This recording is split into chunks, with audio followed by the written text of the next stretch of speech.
Hello everyone, কেমন আছো সবাই? আশা করছি খুব ভালো আছো। Welcome back to my channel. তো আজকে আমি একটু রেডি হয়ে গেছি। রেডি হয়ে কোথায় যাচ্ছি বলো তো? আজকে যাচ্ছি কার্তিক পুজোয়। যাওয়ার পথে দেখতেই পাচ্ছ মাঠে আমাদের এটা ফাংশান হচ্ছিল, মিলন উৎসব। প্রচণ্ড ভিড় হয়েছিল, তাই সবাইকে দেখে দেখে একটু হেঁটে চলে এসেছি। এবার মিষ্টির দোকানে এসে সবসময় আমার একটাই কনফিউজ যে কী মিষ্টি দেবো। তো আমি ওখান থেকে একটা মিষ্টি নিয়ে নিয়েছি, তার আমি নাম জানি না। আর এই হাঁটতে হাঁটতে আমি রাস্তাও ভুলে গেছি, অন্য রাস্তায় চলে এসেছিলাম যেখানে ট্রাফিক প্রচণ্ড ছিল, যেহেতু আমি কোনোদিন ওর বাড়ি যাইনি। তারপর ওকে ফোন করে পৌঁছে গেছিলাম ওর বাড়িতে। এসে দেখি ও কাজ করছে এখনও। আর এই যে আজকে এই হল্লা পার্টিরাই কোম্পানি দিচ্ছিল। আর এই যে নেক্সট আর একটা ফ্রেন্ড এসে গেছিলো, তো আমি দাই দিদি চা খাচ্ছিলাম। এই যে কার্তিকের মায়ের একটু সময় হয়েছে আমার সাথে কথা বলার, কারণ প্রচণ্ড কাজ করতে হয়েছে, প্রচণ্ড ভিড় হয়েছিল, অনেক লোক এসেছিলো। আর এখানে আমরা সবাই জল সইতে যাবো বলে ঠাকুরমশাইয়ের কাছে অনুমতি নিচ্ছিলো। আচ্ছা, তোমাদের কার কার বাড়িতে এরকম নিয়ম আছে বলো তো? আমাদের তো এখানে নেই, কিন্তু ওর শ্বশুরবাড়িতে এই নিয়ম আছে। তো আমরা সবাই বেরিয়ে পড়েছিলাম এখানে ছিরি বলে ওটাকে নেওয়ার জন্য। তো এখানে নিয়ম হচ্ছে, আগে ওরা বলেছিল ঠাম্মাদেরকে নাচতে হবে, তারপরেই দেবে। তো এখানে সবাই নাচতে শুরু হয়ে গেছিলো। কত মজা হয়েছে দেখো।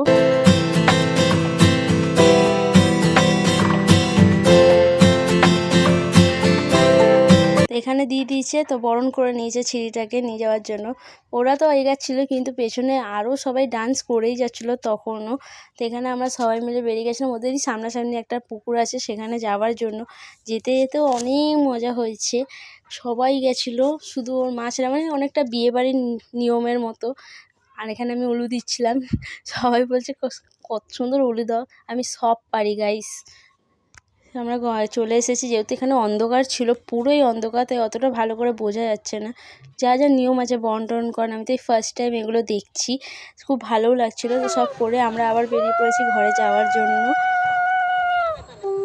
নিয়ে যাওয়ার সময়ও কত মজা হয়েছে। এক্ষুনি দেখো যে মগ দিয়ে জল ঢেলে দিয়েছে গায়ে, পুকুর থেকে নিয়ে এসে আবার দৌড়ে দৌড়ে নিয়ে কার্তিকের দিদার গায়ে ঢালবে বলে। আর আমরাও সবাই দৌড়াচ্ছিলাম ওটা দেখবো বলে। সত্যি খুব ভালো লাগে, এটাই তো মজা, সবাই মিলে একসাথে এনজয় করবো। অনেক দারুণ লেগেছে। তো আবার আমরা চলেও এসেছিলাম, এসে এখানে গেট ধরে নিয়েছিল, ঘরে ঢুকতে দেবে না, মানে পুরো বিয়েবাড়ির রিচুয়ালের মতো। তো তারপরে এদেরকে একটু নাচতে বলা হয়েছিল, তো এরা একটু নেচে নিচ্ছিলো, তারপরে ঢুকতে দিয়েছে। তো এখানে পুজোর জন্য সব কিছু তৈরি হচ্ছিলো সবাই। আমি আর আমার ফ্রেন্ড এখানে বসে আছি, খেতে চলে এসেছি আমরা, কারণ অনেক দেরি হয়ে গেছিলো। তো সেখানে লুচি, আলুরদম, ছোলার ডাল, মিষ্টি দিয়েছিল। আর মানে প্রসাদ যেরকম হয়, সত্যি খুব ভালো হয়েছিল, সব রকম খাবার। এখানে আমার খাওয়া শেষ হয়ে গেছে, আর ও তখনও মিষ্টি খেয়ে যাচ্ছে। তো সেইটা নিয়ে আমি হাসাহাসি করছি। বলেছিলাম আবার পুজো দেখতে, এসে দেখি ওরা দুজন পুজো করছে, কার্তিকের মা বাবা।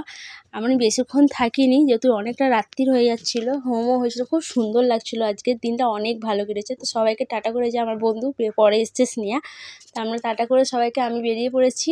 ও আমাকে একটু ছাড়তে এসেছিলো রূপালি, যেহেতু আমি রাস্তাটা গুলিয়ে গেছিলাম। তো ঘরে চলে এসেছি। টাটা, দেখা হচ্ছে নেক্সট ব্লগে।